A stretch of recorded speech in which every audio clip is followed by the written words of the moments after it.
तो sir inventory वाले chapter का रिवीजन बेसिकली, तो मैंने आप लोगों को जस्ट अभी अभी बात करी, ठीक है, रिकॉर्डिंग अब चालू कर रहा हूं मैं। तो दो फेजेस में ये चैप्टर बटा हुआ है। पहला फेज क्या, इन्वेंट्री को वैल्यू करने की मेथड्स, तो फीफो लीफो अलग अलग मेथड्स है सर आपके सामने, देखो ठीक है ना। सबसे पहली बात तो ये रॉ मटेरियल डब्ल्यू, अभी फालतू की बातें अभी नहीं करूंगा मैं, केवल हमारे काम की बात जो एग्जाम के लिए काम की है। तो लीफो फीफो वेटेड एवरेज, और वेटेड एवरेज की जगह सिंपल एवरेज भी है, ठीक है। तो और उसके अलावा एक एडजस्टेड सेलिंग प्राइस मेथड भी है। इन्होंने दो तरह से बांटा है, हिस्टोरिकल कॉस्ट मेथड और non historical cost method. Historical cost method जब पर यहां पर कॉस्ट प्राइस को बेस लिया जाता है। नॉन हिस्टोरिकल कॉस्ट मतलब जहां पर कॉस्ट प्राइस को बेस नहीं लेते, लेते बेस सेलिंग प्राइस को, पर निकालते वहां भी कॉस्ट ही है। ऐसा कभी नहीं होगा कि इन्वेंट्री को सेलिंग प्राइस पे वैल्यू किया जाए। हाँ, एक केस में हो सकता है जहां पर बेसिस ऑफ इन्वेंट्री वैल्यूएशन क्या, कॉस्ट और NRV which ever is lower. और ये कॉस्ट और NRV which ever is lower, ये कौन बोलता है, अकाउंटिंग स्टैंडर्ड 2 बोलता है, ठीक है। तो सर स्पेसिफिक आइडेंटिफिकेशन मेथड तब लगती है जब इन्वेंट्री ऑर्डिनरीली इंटरचेंजेबल नहीं है, और when inventory is ordinarily interchangeable तब आपकी ये सारी मेथड्स लगती है। तो स्पेसिफिक आइडेंटिफिकेशन मेथड में तो क्या है, जाओ गिन लो और वैल्यू कर लो। तो सर इसका कोई क्वेश्चन ऐसा बनता नहीं है, पर अगर आप अपना पहला क्वेश्चन देखें, अच्छा मैं आपको बता रहा था कुछ बात कि ये फर्स्ट फेज है, और सेकंड फेज है जो आपको परेशान करता है एक्चुअली, जहां पर इन्वेंट्री टेकिंग बोलते हैं जिसको अपन, जिसमें आपको स्टेटमेंट बनाना पड़ता है, 15 अप्रैल से 31 मार्च तक पीछे आना, या 23 मार्च से 31 मार्च तक आगे जाना, उसमें वैल्यू ऑफ इन्वेंट्री अलग, फिजिकल इन्वेंट्री अलग, वो सारी चीजें। तो पहले अपन इस चीज पर बात करते हैं, ठीक है। आप आपका इलस्ट्रेशन नंबर 1 देखिए फटाफट से बुक में, क्या कहता है इलस्ट्रेशन नंबर 1।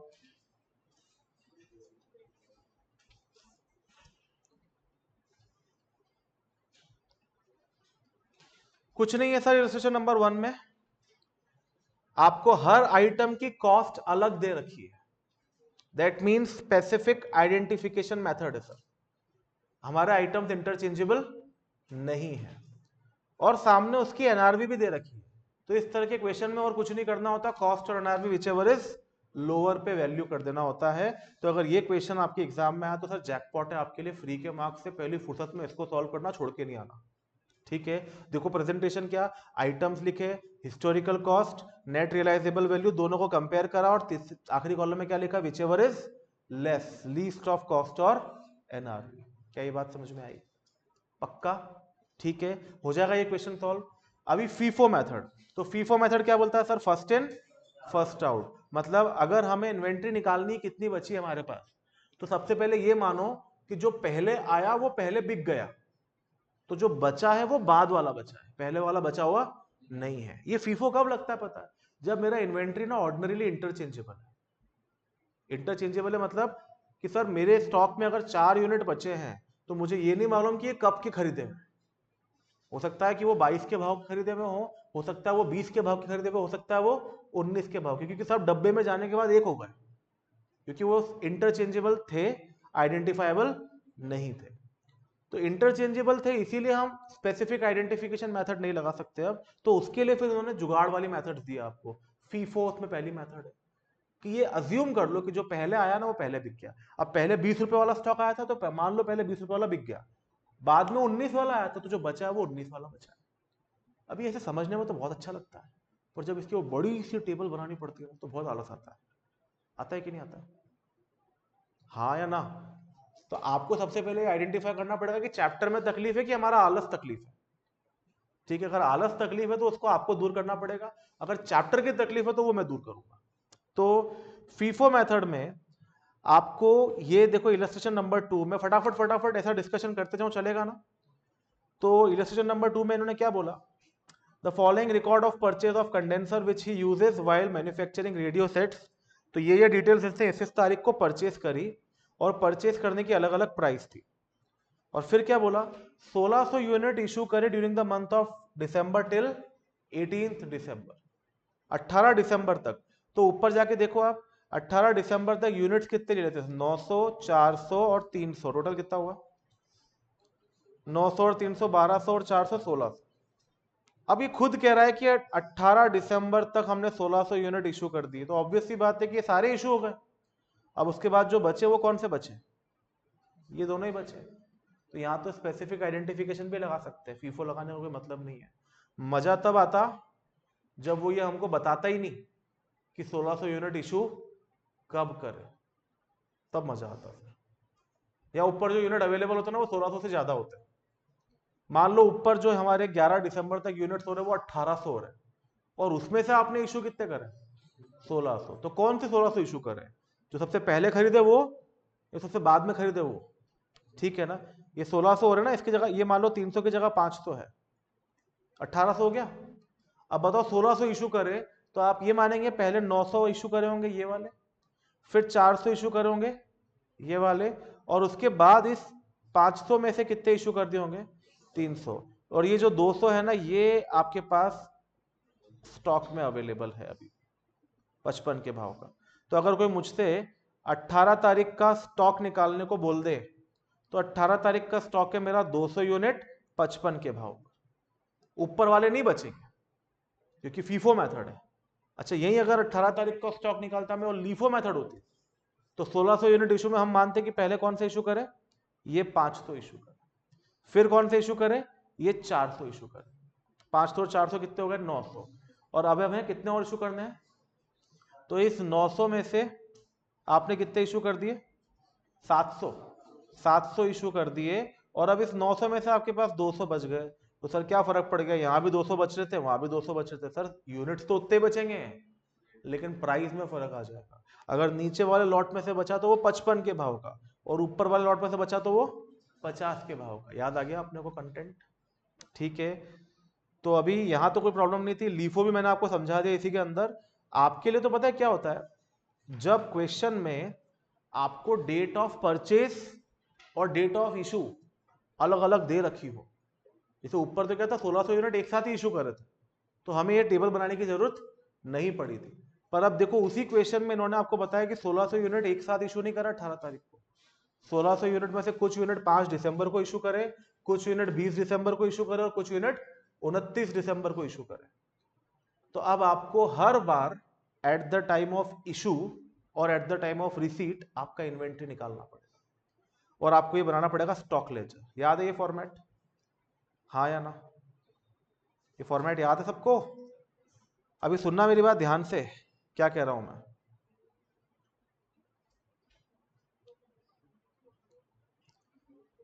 ये लीफो मेथड से बनाया हमने, इसको बोलते हैं परपेचुअल इन्वेंट्री सिस्टम।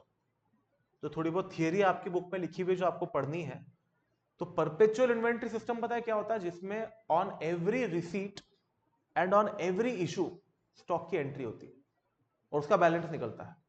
रिसीट होने के बाद कितना बैलेंस है ये लिखा, इशू होने के बाद कितना बैलेंस है ये लिखा, उसको बोलते हैं परपेचुअल इन्वेंट्री सिस्टम। आपको लगता है एक छोटा किराने की दुकान वाला ये सब करता है?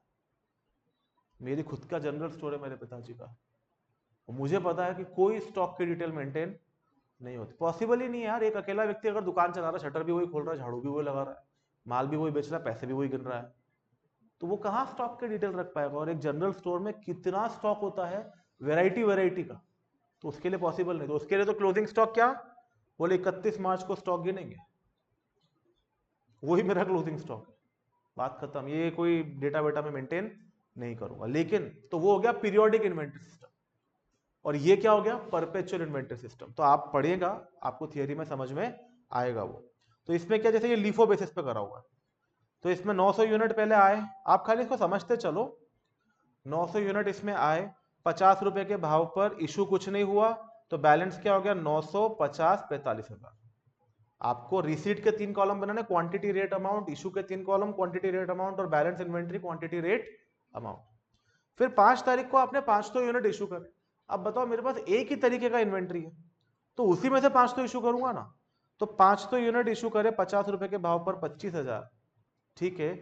तो अब 900 में से 500 गए, आपको कैसे पता सर 50 रुपए के भाव के इशू करे हो? क्योंकि अवेलेबल ही वही है, 2 अवेलेबल होते तो फिर दिमाग लगाना पड़ता। तो अब बचे कितने? 400 यूनिट किस भाव पर? 50 के भाव पर। कितना हो गया? 20,000।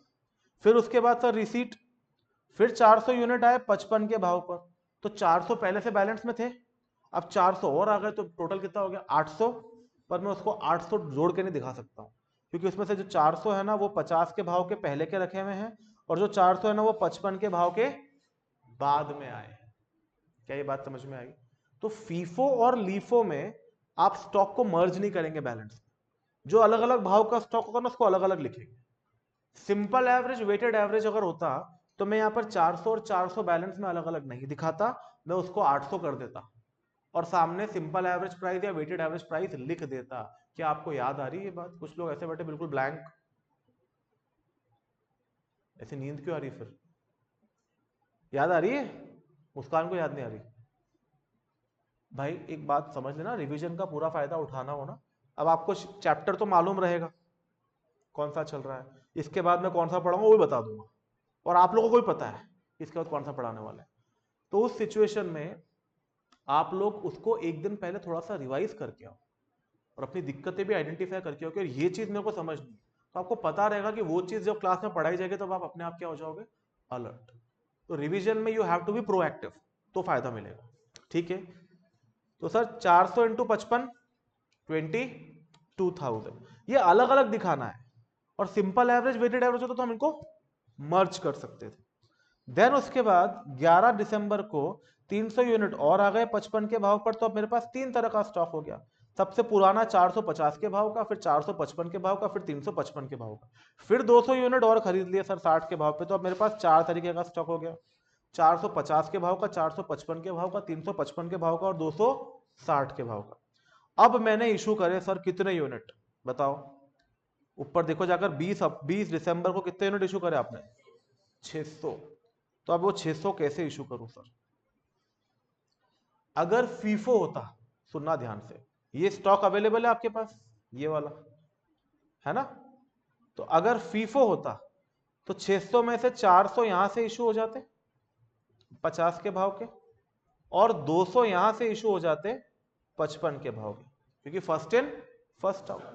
पर चूंकि लीफो है तो लीफो में हम यहां से चालू करेंगे, ये फीफो। अब अगर लीफो होगा तो लीफो में यहां से चालू होगा, 200 ये इशू होंगे पहले 60 के भाव के, फिर 300 ये इशू हो जाएंगे 55 के भाव के, अभी 500 ही हुए, तो 100 यहां से इशू करने पड़ेंगे किस भाव के? 55 के भाव। लीफो में ऐसा हो जाएगा।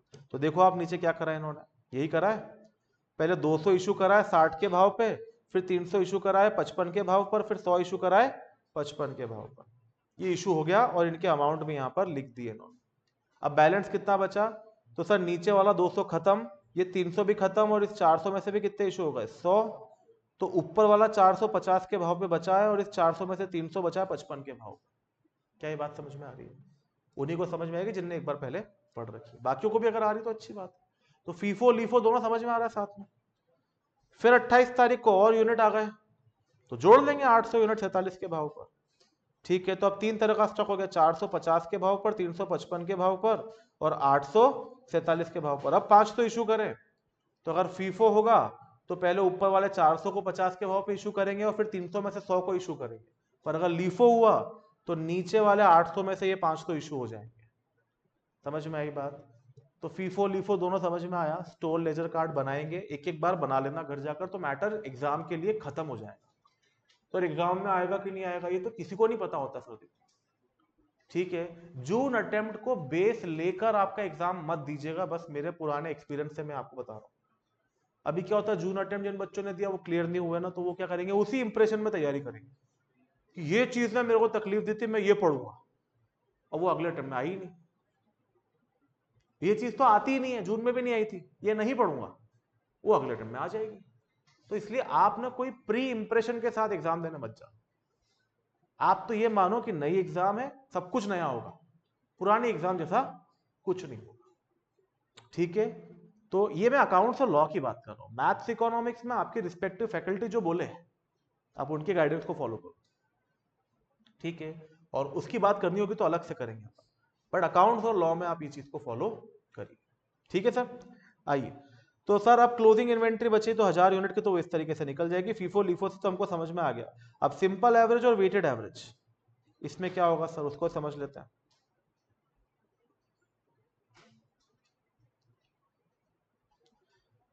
आपके लिए आज घर पे पढ़ने के लिए क्या है, इसकी थियरी और इसके ट्रू और फॉल्स जो भी क्वेश्चन पीछे दे रखे हैं वो सब पढ़ के आज क्लोज कर देना है आपको। इससे क्या होगा पता है, समय कम लगेगा आपका। मैं फिर से रिक्वेस्ट कर रहा हूं, जो रनिंग टॉपिक रिवीजन में चल रहा है ना, आपके रिवीजन को भी उसके हिसाब से प्लान करो। ऐसा नहीं कि घर पे अलग रिवीजन चल रहा है, तो आपका टाइम बचेगा, क्योंकि मेन कंटेंट तो यहाँ मैं पढ़ा दूंगा और आपका माइंड ऑलरेडी एक्टिव मोड में रहेगा। फटाफट फटाफट ट्रू और फॉल्स ये सब पढ़ के और उसको क्या कर देना, क्लोज कर देना, तो you will save your time. नहीं तो फिर बैकग्राउंड बनाने के लिए आपको समय और उसमें इन्वेस्ट करना पड़ेगा। अब सर सिंपल एवरेज मेथड क्या बोलती है? जैसे ऊपर वाले एग्जाम्पल में ही अगर आपके पास 1000 यूनिट बचे हैं, तो सिंपल एवरेज मेथड बोलती है, बोले सर भाड़ में गए, तुम्हारे यूनिट इशू कब हुए हमको मतलब नहीं है, रिसीट कब हुआ हमको मतलब नहीं है, पहले वाला इशू हुआ कि बाद में वाला इशू हुआ हमको मतलब नहीं है, बचे कितने हैं, कितने आए थे, उनका एवरेज निकालो। जैसे आपके पास ना, मैं आपको लिख के बताता हूं, पर प्राइजेस का एवरेज आया था। आप अगर इलस्ट्रेशन नंबर 2 खोले और इलस्ट्रेशन नंबर 2 रखो अपने सामने अपनी बुक में, और ये देखो मैं क्या कह रहा हूं, इलस्ट्रेशन नंबर 2 अपने सामने रखो, तो जो यूनिट्स आपने परचेज करे थे, पहला किस भाव पे आया था, फिर 55, फिर 55, फिर 60, फिर कितने तरह के स्टॉक है आपके पास, तो ये प्राइजेस का टोटल लगाकर डिवाइड बाय 5 कर दो। अगर आपके स्टैटिस्टिक्स की भाषा में बोलूं तो अपन निकाल रहे हैं मीन, ठीक है, तो आपका एवरेज प्राइस आ गया 53.4। और अब आपने स्टॉक इशू कर दिया होगा, तो उसके बाद आपके पास 1600 यूनिट इशू करने के बाद 2600 यूनिट आए कुल, 1600 इशू कर दिए तो बचे कितने, 1000। तो ये 1000 ना मान लो इस प्राइस के बचे, हमें नहीं मालूम कि ऊपर वाले में से बचे कि नीचे वाले में से बचे, हमने तो एवरेज प्राइस निकाल दिया।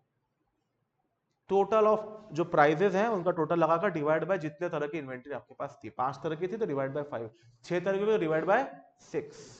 ठीक है सर। अब इसी में अगर वेटेड एवरेज की बात करेंगे, तो आप आपके सामने इलस्ट्रेशन नंबर 2 ही खुला हुआ रखिए, यहां बताइए, यहां पर जो देखना हुआ आप स्क्रीन पर देखिएगा। वेटेड एवरेज की बात करेंगे ना, तो वेटेड एवरेज में यहीं पर क्या हो जाएगा, आपके सामने आपको वेट देना पड़ जाएगा। आप मुझे बताओ, पहले 400 यूनिट है शायद, किस भाव पर, 900 है किस भाव पर, 900 यूनिट 50 के भाव पर, देन 55 के भाव पर, देन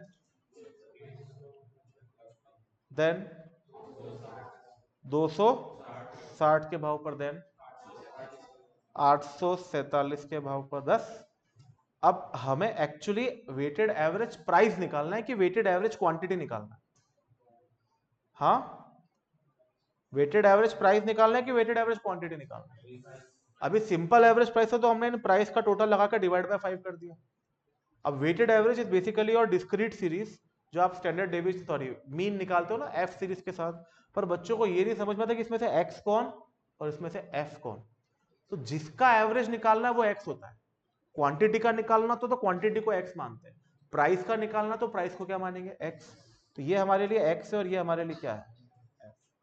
और अगर आपको ये स्टैटिस्टिकल मेथड से, अच्छा स्टैटिस्टिकल मेथड से क्या होगा फिर, एफ एक्स और उसका total divide by summation F. और अगर आपको इससे समझ में नहीं आता ना, तो आप इसको ऐसा लिख दो कि ये है हमारे वेट और यहां निकलेगा हमारा प्रोडक्ट, और इसको मल्टीप्लाई करके आप निकाल लो प्रोडक्ट, ठीक है। और फिर आपका वेटेड एवरेज प्राइस, जो ये लाल लाल दो टोटल है ना, इनसे निकलेगा, weighted average price is equals to total product divided by total weight. और कुछ भी अलग नहीं कर रहा हूं सर, जो स्टैटिस्टिक्स में आपने करा वही है, summation F x upon summation F करते थे कि नहीं करते थे, बस वही करा है। तो आप कैलकुलेटर पे निकाल लो इसका वेटेड एवरेज प्राइस कितना आ रहा है।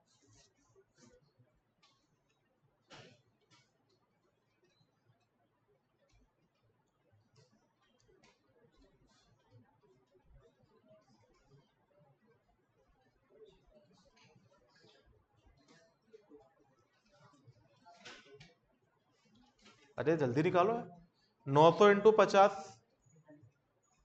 M equals to M plus, 400 into 55 equals to M plus, 300 into 55 equals to M plus, 200 into 60 equals to M plus, 800 into 47 equals to M plus. ये आ जाएगा आपका प्रोडक्ट का टोटल एमआरसी में। पर अभी रुको, एमआरसी नहीं दबाना, 900 प्लस 400 प्लस 300 प्लस 200 प्लस 800 करो, क्योंकि मुझे टोटल ऑफ वेट से डिवाइड भी तो करना है। अब जो आया डिवाइड इक्वल्स टू, तो ये 1 अपॉन हो जाएगा और इंटू एमआरसी, पता नहीं क्या बोला सर। अरे तुमको कैलकुलेटर चलाना आता है कि नहीं, मैथ्स के अंदर सीखा कि नहीं सीखा? तो मैं कुछ नहीं कर रहा हूं, मैंने पहले टोटल ऑफ प्रोडक्ट को मेमोरी में सेव कर लिया, हाँ या ना? अरे जिन्होंने कैलकुलेटर चलाना नहीं सीखा वो घबराए, समझ में आता है। तुम सबने तो सीख रखा है ना, तो तुम लोग क्यों घबरा रहे हो? कौन घबरा रहा है भाई बताओ? कैलकुलेटर कहाँ है भाई? तो भी कैलकुलेटर लाने की शुरुआत ही नहीं करी, तो अपन तो दिक्कत में रहेंगे ही। अब आपको समझ में आ रहा है कितना बड़ा हथियार है। अभी 12th वालों का वीकेंड बैच चालू करा मैंने सीए फाउंडेशन का, उनकी जिद पर, उनकी जिद पर करा है। वो बोला सर कैलकुलेटर ले आए, बहुत इच्छा हो रही सर। उन्होंने एक दो लेक्चर देख लिया, मैंने सर वो कैलकुलेटर ट्रिक्स आप सिखाओ, हम ले आए। मेरा बिल्कुल नहीं लाना, जिस दिन तुम कैलकुलेटर लाए अगले दिन से क्लास बंद अपनी, क्योंकि कैलकुलेटर बड़ी खतरनाक चीज है सर, लत लगा देती है, वो नशा है। ठीक है, तो sir total of product divide by total of weight तुम अपने तरीके से कर लेना, मैं अभी उसमें इंटरफेयर नहीं कर रहा हूं। कितना आ रहा है? हाँ 19, ये आ गया आपका वेटेड एवरेज प्राइस। अब जो 1000 यूनिट बचे वो इस पे बचे। पर सर अगर आपको इशू की डेट अलग अलग दे रखी है तो ऐसा स्टोर लेजर या स्टॉक लेजर आपको फिर बनाना पड़ेगा, और उसमें हर इशू पर आपको या हर रिसीट पर नया स्टॉक निकालना पड़ेगा। आप देखो, अब अगर आपको इलस्ट्रेशन नंबर 2 के साथ 3 को मर्ज करना है और आपको ये मान लीजिए कि इशू की डेट्स भी देके रखी है, तो उसमें क्या होगा आप समझना। आपने 4 दिसंबर को, इसको ऑब्जर्व करना खाली यहां पे चल क्या रहा है। 4 दिसंबर को 900 यूनिट आया, रिसीट में लिख दिया, 50 के भाव पर 45,000, तो बैलेंस में चले गया 950 के भाव पर 45,000। बोलो हाँ या ना? ठीक है, अब उसके बाद आपने 500 यूनिट इशू करे। मेरे को इशू से कोई दिक्कत ही नहीं है, सिंपल एवरेज वेटेड एवरेज में इशू हमेशा उस भाव पर होगा जो ऊपर दिख रहा होगा। तो बताओ ऊपर भाव कितना दिख रहा है? 50, तो इशू भी कितना होगा? 50। अब फीफो लीफो में तो क्या दो तरह के स्टॉक होंगे, या होंगे ही नहीं, या एक ही प्राइस का स्टॉक होगा आपके पास हमेशा, देखना कैसे। तो अब बचा कितना? 400 किस भाव पर? 50 के भाव पर। अब 400 नया आया किस भाव पर? अब तांडव है सर। अब आपको यहां पर 400 और 400 अलग अलग नहीं लिखने फीफो लीफो की तरह, यहां पर आपको कितना लिखना है? 800 लिखना है। और कैलकुलेटर पर ये 50 और ये 55 का वेटेड एवरेज प्राइस या सिंपल एवरेज प्राइस, जैसा भी क्वेश्चन हो, सुनना मेरी बात ध्यान से। सिंपल एवरेज प्राइस होगा तो 50 प्लस 55 डिवाइड बाय 2, सीधा कैलकुलेटर पे कर दिया, करो तो 50 प्लस 55 डिवाइड बाय 2,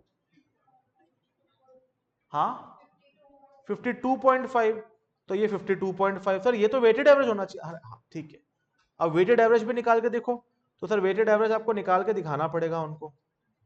ठीक है, तो कैलकुलेटर पे निकालो पहले तो। 400 into 50 equals to M plus, फिर 400 into 55 equals to M plus, और अब टोटल ऑफ वेट करो, 400 plus 400 equals to, divide equals to, into MRC. अच्छा मुझे ईमानदारी से बताना, ये जो मैं बोल रहा हूँ ये समझ में आ रहा है मैं क्या बोल रहा हूँ? तो ऐसे मुंह क्यों बना के बैठो यार? मेरे को टेंशन हो रहा है कि तुमको समझ में नहीं आ रहा है। ये दोनों भाई लोगों को दिक्कत है, मैं समझता हूं कि इनने भी सीखा नहीं है, पर बाकी लोग क्यों टेंशन में बैठे हो? नहीं आ रहा है तो पूछ लो भाई। ये, अरे तो ये इसलिए आएगा, अच्छा तो सेम आ रहा है सर, सिंपल एवरेज भी सेम आ रहा है, वेटेड एवरेज भी सेम, क्योंकि वेट्स इक्वल है।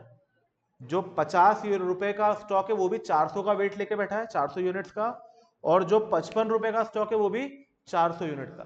तो जब वेट्स इक्वल होंगे तो सिंपल एवरेज और वेटेड एवरेज से आपका आंसर सेम आता है। ठीक है, चलो इसके बाद अब 300 यूनिट है किस भाव के? 55 के। हर रिसीट पे सरदर्दी होगी सर, आपको वेटेड एवरेज प्राइस निकालना पड़ेगा। तो अब 1100 यूनिट हो गए, ध्यान से सुनना, 800 52 के प्राइस के और 355 के प्राइस के, फिर निकालो इनका वेटेड एवरेज। 800 इंटू, अब जो मैं बोल रहा हूं मेरे साथ साथ टाइप करो, इस पे नहीं होगा, नहीं होगा सर। आपका क्या है कैलकुलेटर? आपका क्या है? और पीछे वाले को दे दिया आपने जो है नहीं वहां पे। 800 into 52.5 equals to M plus, 300 into 55 equals to M plus. ये आपका हो गया टोटल ऑफ प्रोडक्ट। अब इसको डिवाइड कर टोटल ऑफ वेट से, तो पहले वेट का टोटल लगाओ, 800 प्लस 300, पर इससे तो डिवाइड करना है ना, तो पहले इसको डिवाइड इक्वल्स टू कर दो। 800 प्लस 300 इक्वल्स टू करा, अब डिवाइड इक्वल्स टू कर दो, तो ये हो गया 1/1100 और इनटू एमआरसी इक्वल्स टू 53.18। अब ये मैं आपको कहता हूं ना, यहां पर प्रॉब्लम कॉन्सेप्ट की नहीं है, यहां पर प्रॉब्लम खाली पहली बार बात समझ में आने की है। एक बार समझ में आ गई तो मोनोटोनस वर्क है, कुछ नया नहीं है उसके अंदर। तो ऐसे आपको हर बार रिसीट के वक्त प्राइस निकालना है, सुनना ध्यान से। अब देखो जैसे 200 यूनिट भी आए तो फिर इन्होंने प्राइस निकाला, 1300 यूनिट हो गए 54.23 के। अब ध्यान से सुनो, अब 600 यूनिट इशू कर, इशू के वक्त कोई लोड ही नहीं है सर। ऊपर जाके देखा कितने तरह का इन्वेंट्री, बोले एक ही तरीके का है भाई साहब। सिंपल एवरेज और वेटेड एवरेज में 4-5 तरीके के इन्वेंट्री नहीं होते, एक ही तरीके का इन्वेंट्री होता है 54.23 के भाव का। तो जो मैं इशू करूंगा वो भी किस भाव पे करूंगा, 54.23। फिर 800 आ गया 47 के भाव पर, फिर वेटेड एवरेज प्राइस निकाला, फिर 5 तो इशू करे तो वो किस भाव पे इशू होगा, 50.37 के भाव पर। और अब बचे कितने आपके पास 1000 यूनिट, तो सर सीधा आपका वैल्यू ऑफ स्टॉक कोई पूछे तो 50,377। राउंडिंग एरर आ रहा था इसमें जब अपन ने क्लास में किया था, मुझे याद है। तो आपको चलेगा, आपका जो आंसर आ रहा हो आप वो लिख कर आइए। पर क्या ये सारी चीजें याद आ गई? पक्का? ठीक है।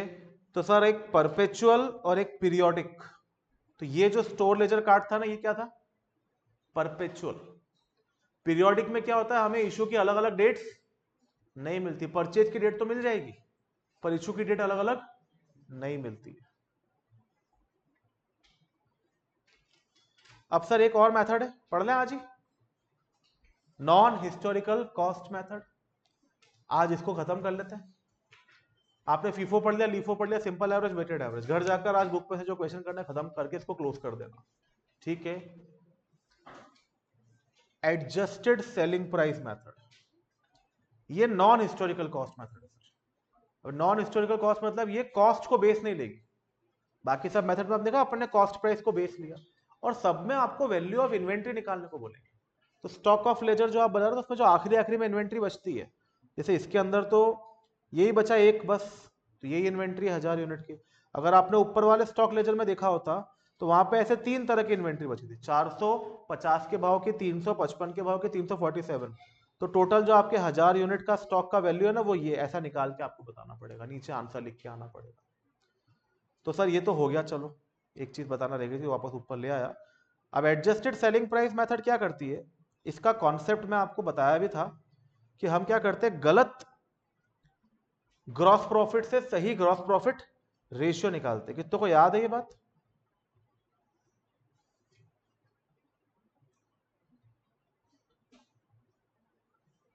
याद है? ये देखो, आप लिखो इसके अंदर, या लिखना या आपके पास नोटिंग होगी तो वो देख लो। गलत ग्रॉस प्रॉफिट से सही ग्रॉस प्रॉफिट रेशियो निकालना अपने को, वो बेसिकली मैं समझाना चाह रहा हूं। और मेरे पास लिखा हुआ भी है, तो मैं पहले आपको वो दिखा देता हूं ताकि टाइम बच जाएगा हमारा।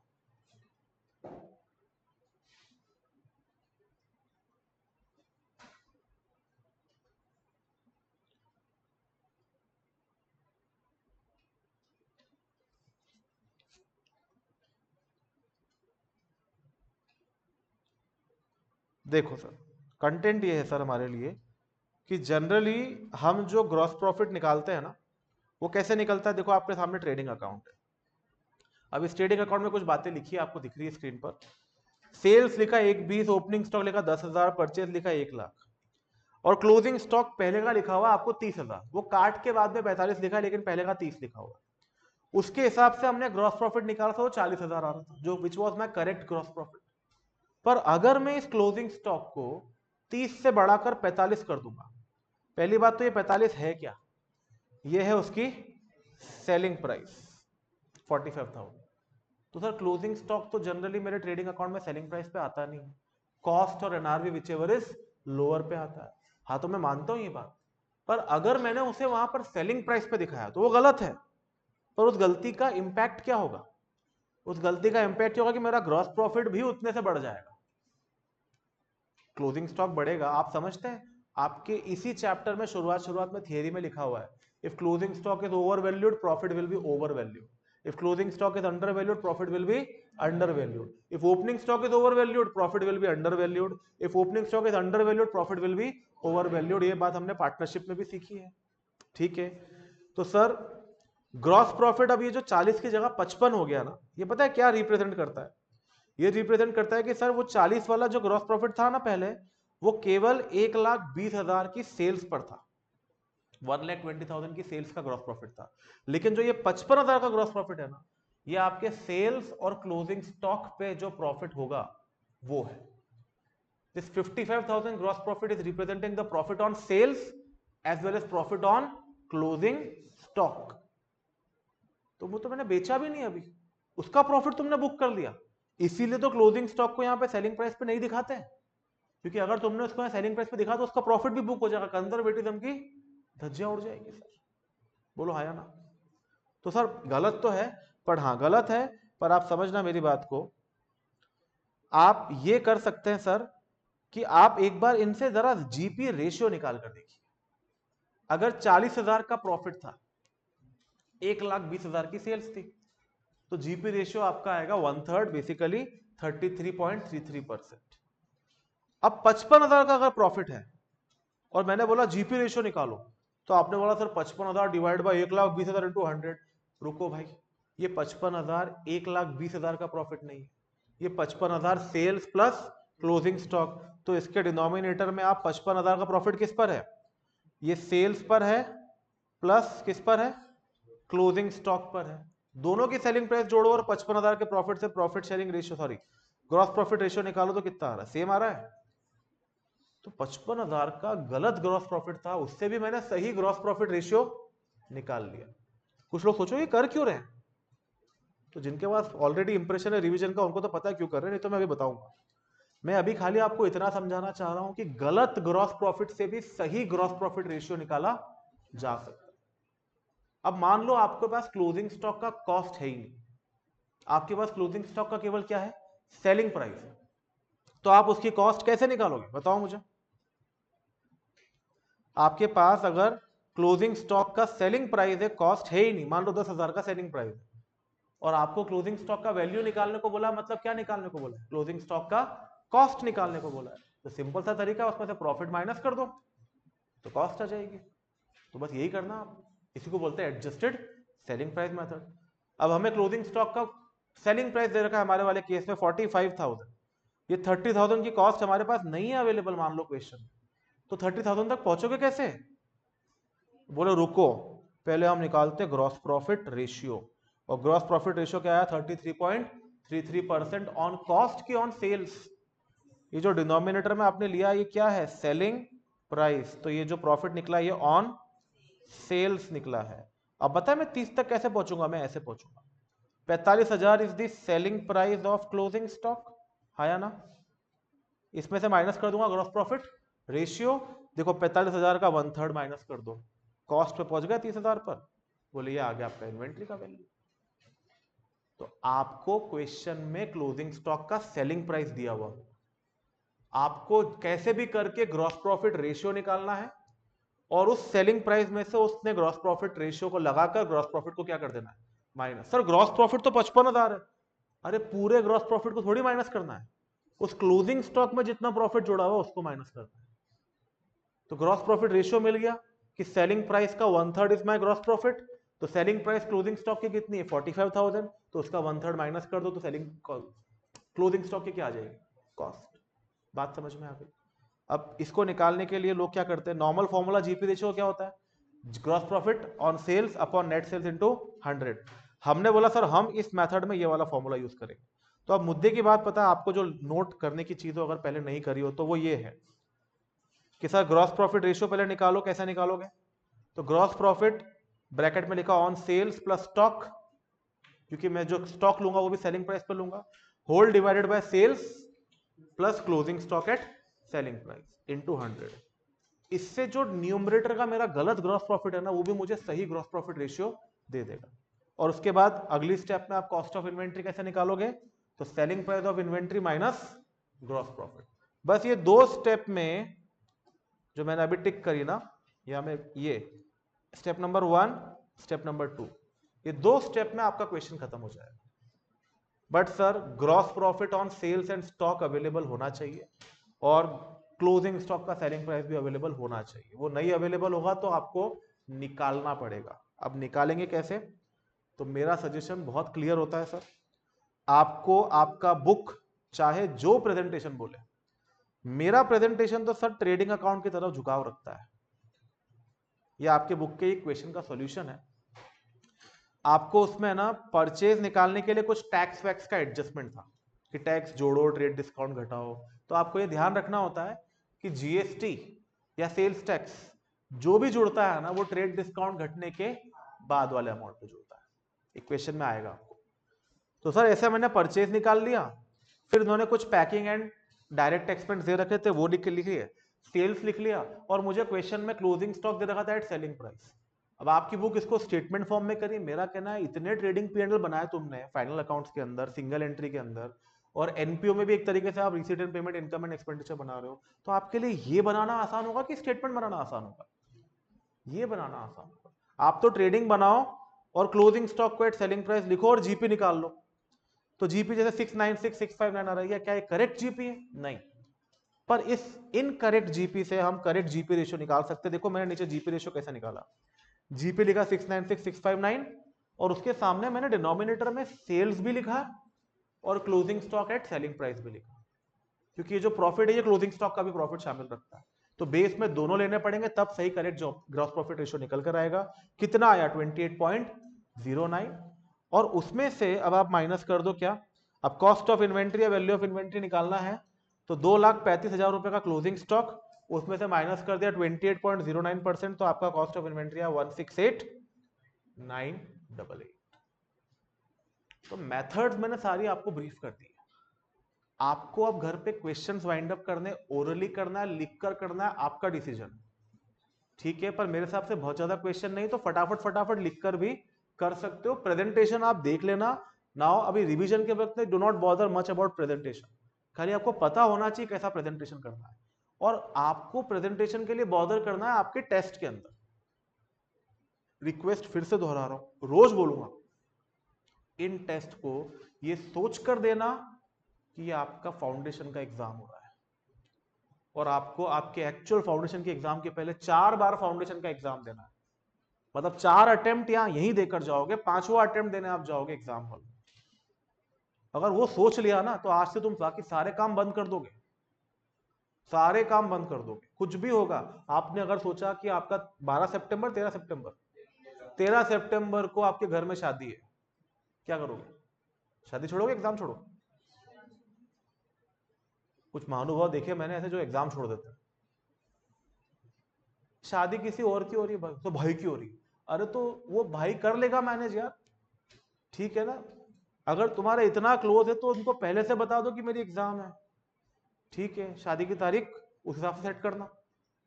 जनरली घर की शादियों में कभी भी क्लैश नहीं आता है, क्योंकि घर वालों को पहले से पता होता है कि हमारे इसके छोटे भाई बहन की एग्जाम है और उस टाइम पे नहीं रखनी, ठीक है? ये जो बाहर के रिश्तेदार होते हैं ना, उनकी शादियां क्लैश होती है, और हम उनके चक्कर में अटेम्प्ट छोड़ देते हैं बच्चे अपने। शादी को लोगों में अलग क्रेज है, बोलो शादी तो जीवन में एक बार होती है, अरे उसकी एक बार हो रही है ना, तुम्हारी तो होगी ना बाद में। और आजकल तो जो जॉब, अच्छा जिसकी शादी हो रही होती, मैंने पहले भी बात करी आप लोगों से, वो मल्टीनेशनल कंपनी में जॉब कर रहा है, वो शादी के 2 दिन पहले आ रहा है छुट्टी लेकर, और शादी के अगले दिन निकल जाएगा कि छुट्टी नहीं मिल रही, जा रहा हूं मैं। और यहां वाले लोग एग्जाम छोड़ छोड़ के महीने भर शादी में लगे हुए हैं। ये क्या समझदारी है? बिल्कुल भी समझदारी नहीं। अटेम्प्ट इस चक्कर में छोड़ना, इससे बड़ी बेवकूफी जीवन की और कोई हो ही नहीं सकती। तो अगर आप ये माइंडसेट से अपने एग्जाम देंगे, मैंने बताया जो बच्चे पास हुए उनमें से मॉक टेस्ट में उनके यहां पर जितने मार्क्स आए थे ना, अच्छी बात मुझे क्या लगी दिक्कत पता है, कि जितने मार्क्स उनके यहाँ के मॉक टेस्ट में आए ना, 5-10 नंबर के वेरिएशन में उतने ही मार्क्स फाइनल एग्जाम में भी आए। इसका मतलब कि सर उन्होंने यहाँ के टेस्ट भी उतनी ही सिंसियरिटी से दिए। तो यहाँ के टेस्ट आप जितनी सिंसियरिटी से दोगे, कोई क्वेश्चन नहीं है, एग्जाम है तो है, तैयारी नहीं है तो भी देने आना है, और पूरी कोशिश करनी है कि पास होना है इसमें।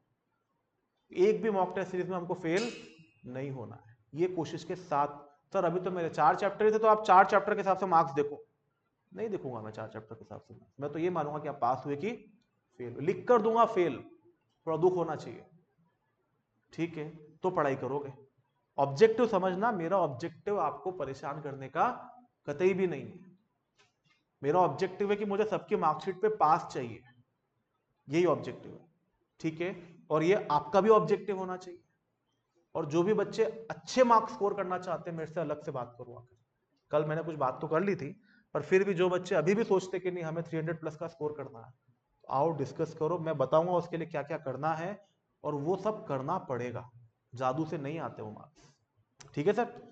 तो sir adjusted selling price method पढ़ा। अब इसका जो मेन फेज है ना इन्वेंट्री वाले चैप्टर का, वो सेकंड फेज। पूरा तो अभी नहीं कर पाएंगे, पर मैं उसके आपको इंट्रोडक्शन जरूर दे देता हूं, ताकि आपकी क्वेश्चन सॉल्विंग घर पे स्टार्ट हो जाए। अब सेकंड फेज क्या है सर? Inventory taking. इसको कितना ही पढ़ा लो, जब तक आप क्वेश्चन सॉल्विंग नहीं करेंगे ये रेडी नहीं होता है। तो मैं हर रिवीजन में ये चीज क्लियर कर दूंगा कि बेटा ये टॉपिक खाली कॉन्सेप्ट रिवाइज कर लो, हो जाएगा, ठीक है। और ये टॉपिक बिना क्वेश्चन के रिवाइज नहीं होगा। तो ये वो टॉपिक है जो केवल कॉन्सेप्ट पढ़ने से एग्जाम रेडी नहीं होने वाला है। ऊपर वाले जो थे ना, उनमें हर मेथड का एक एक क्वेश्चन कर लो आप, वो रेडी हो जाएगी। लेकिन इसमें आप जितने क्वेश्चन है सारे एक एक बार आपको रिवाइज करने पड़ेंगे। यहां रिवीजन होगा थ्रू क्वेश्चंस। बट पहले कॉन्सेप्ट सिखा दूं आपको। तो कॉन्सेप्ट ये है सर कि आपको अब इन्वेंट्री निकालनी है as on the year end. तो पहले आपको ये समझना है कि इन्वेंट्री सर फिजिकल इन्वेंट्री निकालनी है कि वैल्यू ऑफ इन्वेंट्री निकालनी है, पहले वो समझना है, ठीक है। तो अब देखो, दो तरह के आउटपुट हो सकते हैं सर यहां पर हमारे पास। पहला आउटपुट ये कि हमको 31 मार्च को स्टॉक गिनना था, हमने नहीं गिना, तो हमने पहले गिन लिया कि बाद में गिना? हमने बाद में गिना, 7 अप्रैल को गिना। तब आपको 7 अप्रैल के स्टॉक को बेस लेकर पीछे आना है। तो मुझे एक बात बताओ, 31 मार्च से 7 अप्रैल तक गए होगे तो परचेज जुड़ा होगा और सेल्स माइनस हुआ होगा। तो 7 अप्रैल से अगर पीछे आओगे तो सेल्स प्लस हो जाएगा और परचेज क्या हो जाएगा? माइनस। बस ध्यान ये रखना है कि सेल्स को जो प्लस करोगे ना, वो सेलिंग प्राइस पे नहीं, at cost of sales. Simple है सर। इससे जो आप इन्वेंट्री निकालोगे ना 31 मार्च की, वो आएगी फिजिकल इन्वेंट्री। क्या आएगी? और फिजिकल इन्वेंट्री दिखाते हैं हम अपने ट्रेडिंग अकाउंट में कि वैल्यू ऑफ इन्वेंट्री दिखाते हैं? Value of inventory. आपको सबसे पहले ये ध्यान रखना आपके क्वेश्चन में कि आपका जो इन्वेंट्री आ रहा, क्वेश्चन ने आपसे इन्वेंट्री कौन सा मांगा है? फिजिकल स्टॉक मांगा है कि वैल्यू ऑफ स्टॉक मांगा है? इस बात का आपको ध्यान रखना है। अगर उन्होंने फिजिकल स्टॉक मांगा है तो बस ये आ गया फिजिकल स्टॉक, अब वैल्यू ऑफ स्टॉक निकालने की दिक्कत नहीं। लेकिन अगर उन्होंने वैल्यू ऑफ स्टॉक बोला है या ऐसा बोला calculate stock to be shown in final accounts, तो वैल्यू ऑफ स्टॉक की बात कर रहे हैं, तो आपको फिर फिजिकल से वैल्यू पर जाना भी पड़ेगा। बताता हूं क्या क्या होता है उसके अंदर। पर पहले आप ये समझ लो कि आगे वाली तारीख से पीछे आने के लिए आपको उल्टा चलना पड़ेगा। तो जितनी भी परचेज है वो प्लस करनी पड़ेगी, और जितनी भी सेल्स है वो, सॉरी परचेज है वो माइनस करनी पड़ेगी, और सेल्स क्या करनी पड़ेगी? प्लस। पर sales at cost of sales. और परचेज रिटर्न सेल्स रिटर्न, बोलो जो परचेज का कर रहे हो ना उसका उल्टा परचेज रिटर्न का कर दो, जो सेल्स का कर रहे हो ना उसका उल्टा सेल्स रिटर्न का कर दो। बस ध्यान में रखना कि सेल्स अगर कॉस्ट पे हो तो सेल्स रिटर्न भी काय पे होगी? कॉस्ट पे होगी। अब मान लीजिए अगर आप आगे हैं, मतलब 7 अप्रैल नहीं, 31 मार्च के बाद नहीं, 31 मार्च के पहले आपने इन्वेंट्री लिया था 23 मार्च को, और 31 मार्च को नहीं ले पाया, तो अब 23 मार्च से 31 मार्च अब आपको उल्टा नहीं चलना, अब आपको सीधा चलना है। तो जो जो परचेज होगा उसको प्लस कर देंगे, और जो जो सेल होगा उसको कॉस्ट ऑफ सेल्स पे क्या कर देंगे? माइनस कर देंगे। तो ये आपका फिर 31 मार्च का क्या आ जाएगा? Physical stock. एक बार आप 31 मार्च के फिजिकल स्टॉक पे पहुंच गए ना, तो फिर पता है क्या, ये जो फिजिकल स्टॉक आपके सामने आया दिख रहा है, ये एक मैं यहाँ पे येलो मार्क कर रखा है फिजिकल स्टॉक। इस फिजिकल स्टॉक से आपको वैल्यू ऑफ इन्वेंट्री पे पहुंचने के लिए कुछ और एडजस्टमेंट करने पड़ते हैं, जिनका कनेक्शन इस चीज से नहीं होता है कि आप 7 अप्रैल से चल के यहां आए हो कि आप 23 मार्च से आगे चल के यहां आए हो। वो तो हो गया मैटर क्लोज। अब मैं 31 मार्च के फिजिकल स्टॉक पे खड़ा हूं और मैं ट्रेडिंग अकाउंट में जाना चाह रहा हूं, तो बोला रुको रुको रुको। बोले क्यों रुके? बोले ट्रेडिंग अकाउंट में कौन सा स्टॉक जाता है, समझो। ट्रेडिंग अकाउंट में कौन सा स्टॉक क्यों जाता है ट्रेडिंग अकाउंट में? रीजन बताना। क्योंकि सर ओपनिंग स्टॉक या परचेज में वो ऑलरेडी जुड़ा हुआ है और वो इस साल बिका नहीं है। तो जब वो इस साल बिका नहीं है तो हम उसको कॉस्ट मान के ट्रेडिंग में नहीं रख सकते, तो हम उसको यहां से क्या कर देते हैं? बाहर कर देते हैं, इसलिए 62,500 जो आपको दिख रहा है हमने यहां से बाहर कर दिया। ये कॉन्सेप्ट हमको पता है, ठीक है।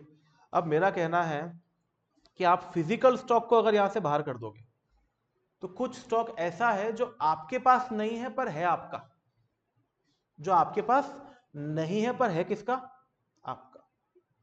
वो मेरे परचेज में जुड़ा हुआ है सर, पर तुम उसको ट्रेडिंग से बाहर नहीं कर रहे हो। वो मेरे परचेज में जुड़ा हुआ है, अभी बिका भी नहीं है, बस फिजिकली मेरे पास नहीं है, तो फिर भी उसको यहां से बाहर तो करना पड़ेगा ना, तभी मेरा सही प्रॉफिट निकल के आएगा कि नहीं निकल के आएगा। इसीलिए क्लियरली कहते हैं कि यहां पर जो इन्वेंट्री बाहर होती है ना, वो वैल्यू ऑफ इन्वेंट्री बाहर होती है, फिजिकल इन्वेंट्री बाहर नहीं होती। और फिजिकल और वैल्यू में फर्क होता है। अब एग्जांपल सुनना, गुड्स मैंने परचेज कर लिए, डेबिट साइड में परचेज के अंदर शामिल भी हो गए, पर उनकी फिजिकल डिलीवरी अभी तक मुझे नहीं मिली है, तो वो गुड्स है किसके, मेरे। ट्रेडिंग अकाउंट में मेरे परचेज में भी शामिल हो चुके हैं, बट उनका फिजिकल डिलीवरी मुझे अगर अभी तक नहीं मिला है, तो इन दैट केस क्या होगा सर,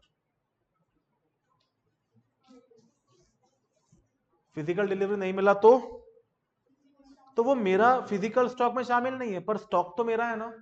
तो मुझे अगर यहां पर करेक्ट प्रॉफिट निकालना, तो चूंकि वो इस परचेज में शामिल है, तो मुझे यहां से बाहर भी करना पड़ेगा, तो मैं इस फिजिकल स्टॉक के अंदर उसको प्लस कर दूंगा। कोई रूल नहीं है भैया, आपको केस टू केस लैंग्वेज पढ़ के और उसको डिसाइड करना पड़ेगा। क्या ये बात समझ में आ रही है, ठीक है। अगली चीज, अगला मैटर, अब मान लीजिए कई बार कस्टमर को कुछ माल आप बेच चुके होते हो और उसकी डिलीवरी आपने नहीं करी होती, तो वो फिजिकली मेरे पास रखा हुआ, पर यहां तो वो सेल्स में शामिल हो चुका है सर, तो अब आपको उसको क्लोजिंग स्टॉक बना के बाहर करने की क्या जरूरत है। पर आप फिजिकल स्टॉक को बाहर करो तो फिजिकली वो आपके पास है, तो फिजिकल स्टॉक में वो बाहर हो जाएगा, तो उसको पहले फिजिकल स्टॉक में से क्या करना पड़ेगा, लेस, तब मेरा वैल्यू ऑफ इन्वेंटरी निकल के आएगा।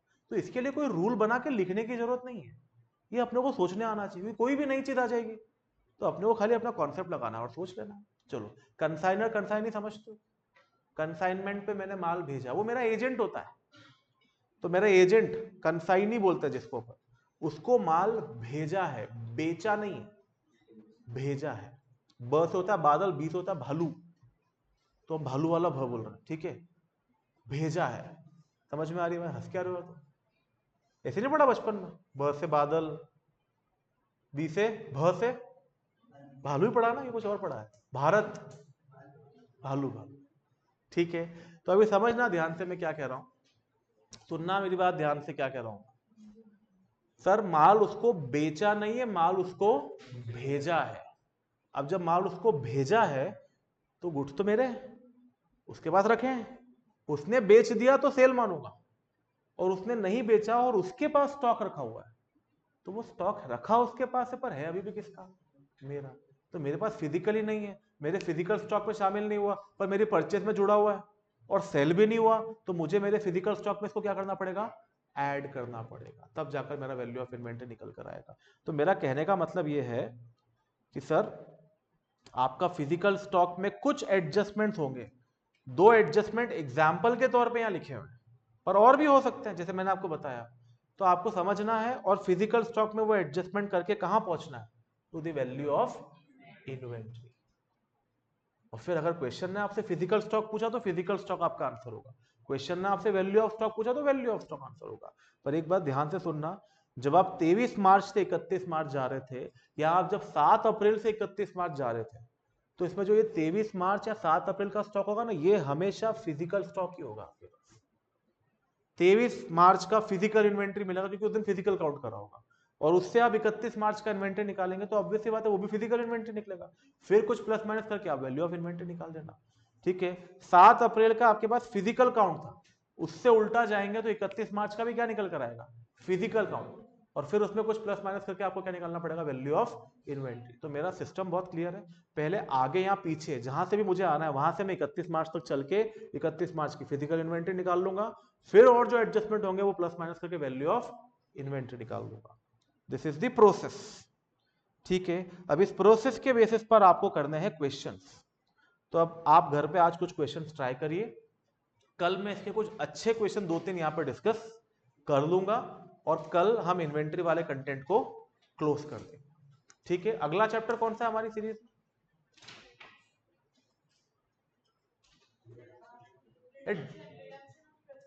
वो पढ़ना है तुमको, वो पढ़ना है पहले पक्का, पार्टनरशिप नहीं पढ़ना पहले। तो मैं अगला कल एक काम करता हूं ना, ये तो इन्वेंटरी तो फटाफट खत्म हो जाएगा, उसके बाद हम लोग कल फिर पहला बोनस है, तो बोनस और राइट इशू पढ़ लेते हैं कल। पढ़ना है तो क्या पढ़ना है, अब वो भी आएगा, पर आना चुपचाप और बैठना बोनस और राइट इशू में, वैसा नहीं कोई गायब नहीं होगा सितंबर वाला। ये रिवीजन आपका घर का रिवीजन बचा रहा है, घर पे भी तो रिवाइज करोगे ना। तो कल इन्वेंट्री खत्म करके और बोनस और राइट इशू हम स्टार्ट कर देंगे। Thank you.